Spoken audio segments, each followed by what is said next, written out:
말더듬 관련 책 읽는 나무늘보의 신문자 최다혜 최미애입니다. 안녕하세요. 신언어임상연구소 소장 성진아입니다. 제6장 페일린 모델에 근거한 진단과 추천 143페이지부터 152페이지까지 읽어보도록 하겠습니다. 진단과 추천은 관련된 정보를 통합하여 부모에게 아이의 말더듬에 대한 명확하고 논리적인 설명을 해주는 과정입니다. 이것은 다중요인 모델에 근거하여 우리가 공고하는 이유를 설명해 주는 것이라고 할 수 있습니다. 우리는 말더듬과 아이에게 도움이 되는 방법에 대한 부모의 이해가 클수록 치료 참여도 역시 더 커진다는 것을 알고 있습니다. 또한 부모가 말더듬을 더 잘 이해하면 말더듬으로 인한 불안도 좀 더 감소하게 되겠지요. 144페이지 부모에게 진단과 추천 시간을 어떻게 설명할 것인가에 대해 읽어보도록 하겠습니다. 진단과 추천 시간을 부모가 긍정적이고 기억에 남는 시간으로 잘 받아들이게 하는 것은 중요합니다. 이를 위해서는 다음의 전략들이 도움이 되겠지요. 우리가 사용하는 전문 용어는 전문인들에게는 유용하지만 부모님과 대화할 때는 쉬운 용어로 설명하는 것이 더 효과적일 수 있겠지요. 첫 번째, 진단과 추천 시간에는 부모가 사용하는 단어를 사용하라입니다. 이것은 부모의 의견 및 통찰력에 대해 우리가 인정하게 되는 것이기 때문입니다.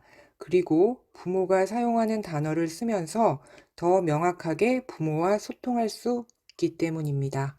두 번째, 긍정적인 피드백을 포함시켜 균형을 맞춘다입니다. 잘못하면 진단과 추천 시간이 아이와 가족이 처한 어려움과 힘든 순간에 대해서만 이야기하는 우울한 시간이 될 위험이 있습니다.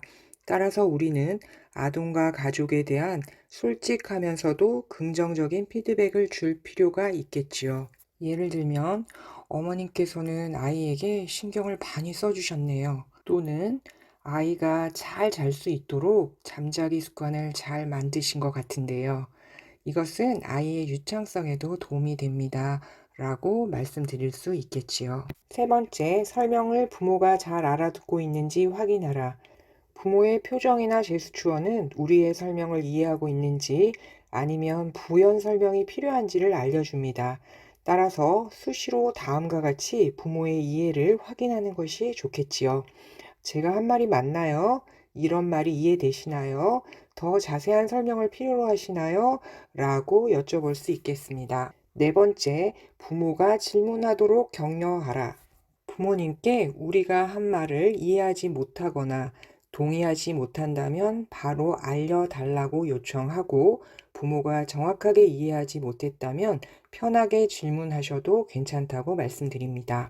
하지만 부모님이 중심 주제를 벗어나는 질문을 한다면 먼저 이 문제에 대해서 이야기한 다음 그 질문을 다루겠다고 답하셔야 합니다. 146페이지 진단과 추천 시간의 형식에 대해서 살펴보겠습니다. 첫 번째는 부모에게 제공하는 유인물에 나열된 일반적인 정보를 전달합니다. 반드시 기억해야 하는 것은 부모가 자녀의 말더듬을 일으키지 않았다는 것입니다. 지금 이 평가는 현재 아이를 말더듬에 취약하게 만드는 요인과 우리가 아이를 지지할 수 있는 방법을 이해하는 데 도움이 됩니다. 약 50%의 어린 아이들이 말을 더듬으며 대부분은 스스로 또는 치료를 통해서 말더듬을 멈추게 됩니다. 어떤 아이들은 성인이 되어서까지 말을 더듬는데 우리는 아직 누가 말더듬을 멈추게 되고 누가 계속 말을 더듬게 될지를 정확하게 예측하지는 못합니다. 말더듬은 하나의 요인으로 간단히 설명할 수 없을 뿐 아니라 하나의 방법으로 간단하게 치료할 수 없습니다. 조지 6세, 메릴린 먼로, 윈스턴 처칠, 그리고 최근엔 에드 시런과 에밀리 블런트까지 많은 유명인들이 말을 더듬었습니다. 하지만 말더듬은 이들의 성공을 가로막지는 못했습니다. 두 번째는 다중 요인 페일린 모델을 사용하여 부모가 아이의 말더듬을 이해하도록 돕습니다. 부모에게 페일린 모델 유인물을 제시하고 다음과 같이 설명할 수 있습니다. 아이 평가와 사례 면담 분석을 통해 우리는 아이의 말더듬을 이해할 수 있는 몇 가지 요인들을 알아냈습니다. 지금부터 우리가 말더듬을 다중요인적이라고 하는 이유를 설명하겠습니다. 당신의 아이는 이 모델의 중심에 있고 아이는 말더듬에 취약한 내재적인 요인을 갖고 있습니다. 여기에 말더듬에 영향을 미치는 말운동 요인들, 언어 및 의사소통 요인들, 심리적 요인들, 그리고 환경 요인들이 있습니다. 말을 더듬는 각각의 아동은 개인마다 다른 요인들이 조합을 이루어 아동의 말더듬에 영향을 주거나 말더듬을 이겨낼 수 있는 힘을 주기도 합니다. 우리는 지금까지의 말더듬 관련 연구 결과와 평가와 사례 면담을 통해 알아낸 아이의 강점 및 취약점과 연결해서 설명할 수 있어야 합니다. 생리적인 요인은 아이에게 내재된 요인이며 말더듬을 일으키는 기본 요인입니다. 생리적인 요인에서는 유전적인 요인, 뇌 구조와 기능, 말하기의 복잡한 과정, 신체적인 건강 등과 관련하여 아동의 말더듬을 설명할 수 있습니다. 예를 들어 유전적인 요인에 관해서 살펴보겠습니다. 연구에 의하면 말더듬은 유전성이 있습니다. 말 더듬는 사람 3명 중 2명 정도가 말을 더듬는 친척이 있습니다. 그러나 유전만으로 말더듬을 모두 설명할 수는 없습니다. 아이의 말더듬은 아이의 기질이나 언어 요인과 같은 다른 요인들이 함께 작용하여 시작됩니다. 두 번째, 말 운동 요인은 아이의 말더듬과 말더듬 진전에 영향을 미칩니다. 말 운동 요인에서는 말더듬 행동, 말 운동 능력, 말 속도 등과 관련해서 부모님께 설명을 드립니다. 예를 들어 부모님께 말더듬 행동에 관해서 설명할 수 있습니다. 어머님께서 저에게 묘사하신 아동의 말 행동은 말더듬이라고 볼 수 있습니다. 그리고 평가 시간 동안 아이는 일반적인 말더듬 행동을 보이기도 했습니다. 등으로 우리는 부모에게 아이의 말더듬 평가 결과와 그에 대한 피드백을 줍니다. 즉, 치료실에서 관찰된 아이의 말더듬의 유형과 빈도를 부모가 페일린 부모평가 척도와 사례 면담을 통해 보고한 것과 연결지어 설명할 수 있습니다. 말 속도와 관련하여서는 다음과 같이 설명드릴 수 있습니다. 말더듬은 말 속도가 빨라지면서 증가하는 경향이 있습니다. 어떤 아동은 다른 아동보다 자연적으로 더 빨리 말을 하기도 하고 아동이 흥분하거나 걱정이 있거나 다른 아이와 말하기 경쟁을 할 때 말 속도가 더 빨라질 수 있습니다. 말을 더듬는 아동이 말을 더듬지 않는 아동보다 더 빨리 말하는 경향이 있는 것은 아니지만 일반적인 말 속도라도 그것이 아동의 말 운동 및 언어 능력에 비해 빠른 것일 수 있습니다.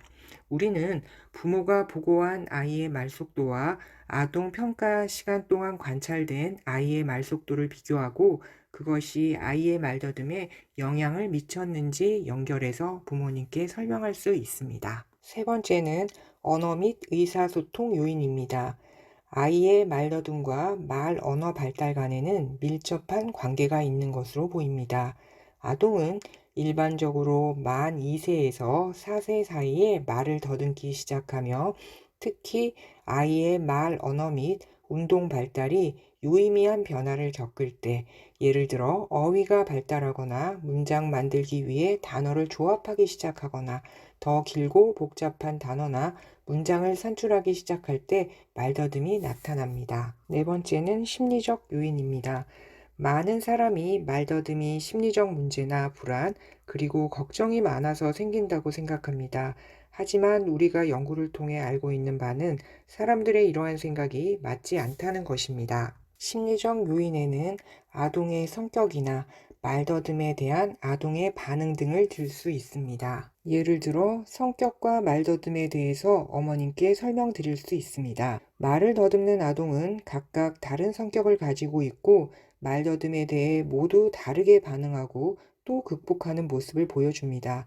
말더듬과 관련된 성격이 따로 있는 것은 아니지만 연구에 따르면 말을 더듬는 아동은 더 예민하고 자신의 감정 조절을 어려워하는 편이라고 합니다. 우리는 부모가 묘사한 아동의 긍정적이거나 부정적인 성격에 대해 토의할 수 있고, 아동 평가 시 관찰한 아동의 성격에 대해서도 부모님과 함께 이야기를 나눌 수 있습니다. 다섯 번째는 환경적인 요인입니다.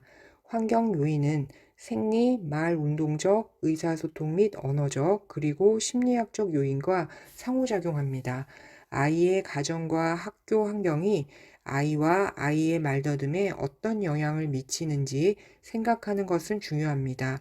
그렇지만 알아두셔야 할 점은 환경 요인이 말더듬의 원인은 아니라는 점입니다. 환경은 가정 내 환경과 어린이집, 학교의 환경을 살펴볼 수 있습니다. 우리는 부모와 가족에 대해서 말할 때 긍정적으로 말하도록 해야 합니다. 예를 들어 아이에 대한 부모의 헌신이라든지 아이에 대한 통찰력, 그리고 아이를 도와주고자 하는 마음 등에 초점을 맞추어야 합니다.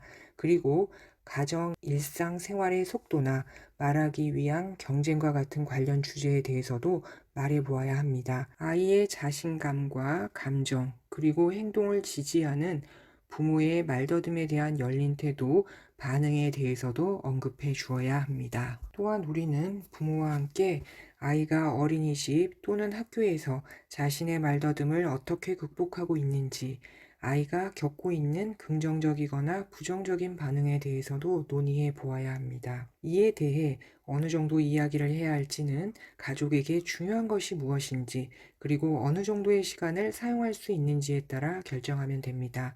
이때 중요한 점은 부모가 말더듬 자체뿐 아니라 아이가 겪고 있는 말더듬에 대해 이해해야 한다는 점입니다. 151페이지 추천과 관리에 관해서 살펴보도록 하겠습니다.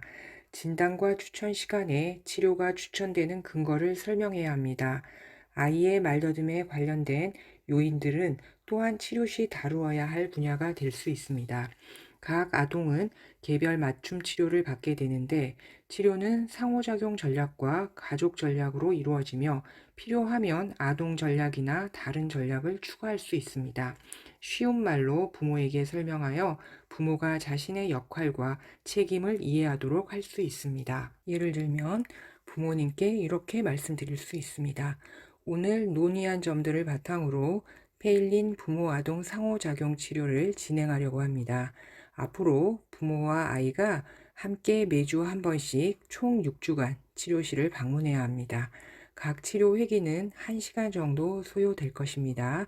치료 시간에 우리는 어떤 점이 아이의 유창성을 증진시키는지, 그리고 이를 바탕으로 어떻게 치료할 것인지를 생각해 보게 됩니다. 우리는 비디오를 사용하여 어머니, 아버지께서 이미 하고 있는 상호작용 행동 중 어떤 행동이 아이의 유창성이 증가하는지를 알아볼 것입니다. 이곳에서 배운 것을 가정에서도 연습하는 것이 중요합니다. 따라서 주중에 집에서도 치료실에서 배운 것들을 연습하시기 바랍니다. 그리고 우리는 가족이 아이의 말을 도와줄 수 있는 다른 방법들도 이야기할 것입니다. 6주가 지나면 가정에서 안정화 기간을 6주간 갖게 될 것입니다. 이 기간 동안 보호자께서는 치료실에서 배운 것을 집에서 해보게 되고, 저희도 정기적으로 연락을 드려 어떻게 진행하고 있는지를 확인할 것입니다. 강화 기간의 마지막 주에 저희에게 다시 오셔서 아이의 유창성에 많은 발전이 있었는지, 추가적인 치료가 더 필요한지에 대해서 논의하게 될 것입니다. 진단과 추천 시간 이후 아이가 바로 치료를 받을 수 있도록 하고, 부모는 관련 문제에 대한 분명한 이해를 가지고 치료 관계를 정립한다면 도움이 될 것입니다. 드디어 Q&A 시간입니다. 오늘은 선생님이 묻고 제가 대답하는 대신에 제가 묻고 이 영상을 보시는 분들이 문제를 맞추는 거예요. 오, 선생님들 긴장하셔야 되겠는데요. 네, 6문제를 낼 건데요. 그 중에 2개 이상 틀리면 5장에 관련된 문제거든요. 평가가 중요하잖아요. 네. 2개 이상 틀리시는 분은 앞에 5장 파트 1, 2를 다시 듣고 보시기를 권합니다. 네. 네, 네. 아시겠죠? 시작하겠습니다. 네, 1번 페일린 PCI에서는 부모 모두 포함시키는 것을 전제로 하고 있거든요. 그런데 이때 우리가 왜 두 분 모두 포함시켜야 되는지를 말해줘야 되거든요. 네. 여기는 10가지 그 이유, 근거를 제시하고 있어요. 그 중에 4가지 이상을 말해보세요. 1초, 2초, 3초, 4초, 5초. 답은 이제 89쪽에 있고요. 그중 2가지 정도만 제가 말해보면 각 부모가 아이에게 영향을 주는 방식이 다르니까. 네. 그리고 도움의 연속성이 있잖아요. 부모가 다 같이 하시면. 네. 그래서 훨씬 더 효율적이거든요. 네, 그런 이유입니다. 두 번째 문제입니다. 아동이 지금 말을 더듬는 정도 이외에도 치료가 필요하다고 권고하는 또 하나의 중요한 기준이 있거든요. 무엇일까요? 1초, 2초, 3초, 4초, 5초. 또 하나의 기준은 높은 걱정 수준. 네, 네. 아이나 네. 또는 부모의 높은 걱정 수준이라고 할 수가 있겠습니다. 네. 자, 3번입니다. 3번은 제가 내겠습니다. 네네.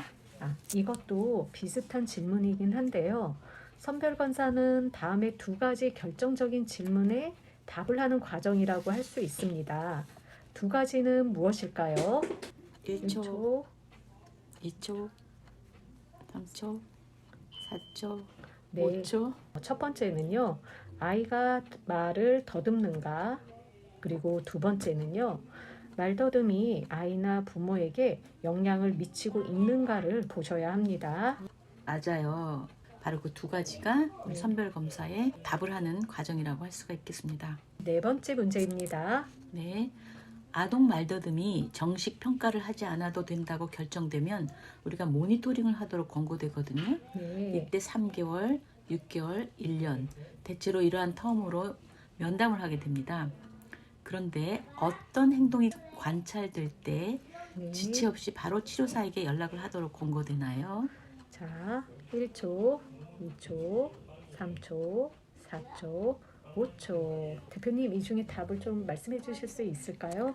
네, 하나는 이제 심하게 아이가 더듬기 시작했을 때 네. 또는 말더듬을 아이가 의식하고 걱정하기 시작할 때 네. 마지막으로 부모가 아이 말더듬에 불안을 느낄 때 네. 이때는 빨리 연락을 하셔서 어떻게 해야 되는지 새 권고를 받는 것이 좋겠습니다. 5번째 문제입니다. 여기 세 사례가 나오거든요. 그 예로 나온 이샨이라는 4세 아동이 나와요. 이 아동은 전반적 평가를 권고받았어요. 그 근거는 무엇이었나요? 1, 2, 3, 4, 5. 답은 94쪽에도 있고요. 말더듬의 전형적인 형태의 행동을 보이거나 네. 또 아동이 말더듬 순간을 알아차리고 반응하고 네. 또 하나는 어머니가 매우 걱정을 하고 있을 때 네. 그런 권고를 받았습니다. 6번은 OX 문제라고 하셨나요? 네. 사례 면담 시간에 치료사는 말더듬에 대한 정보와 조언을 제공한다. 맞을까요? 틀릴까요? 1초, 2초, 3초, 4초, 5초. 정답은 118페이지에 나와 있고요. 정보와 조언은 평가가 끝난 후에 제공을 하도록 되어 있습니다. 그렇기 때문에 답은 X입니다. 네, 여기까지 6문제였는데요. 네. 적어도 5문제는 다 맞히셨겠죠? 열심히 들으셨으면 5문제 또는 다 맞으셨을 것 같아요. 오늘은 제6장의 파트 1을 공부하였습니다.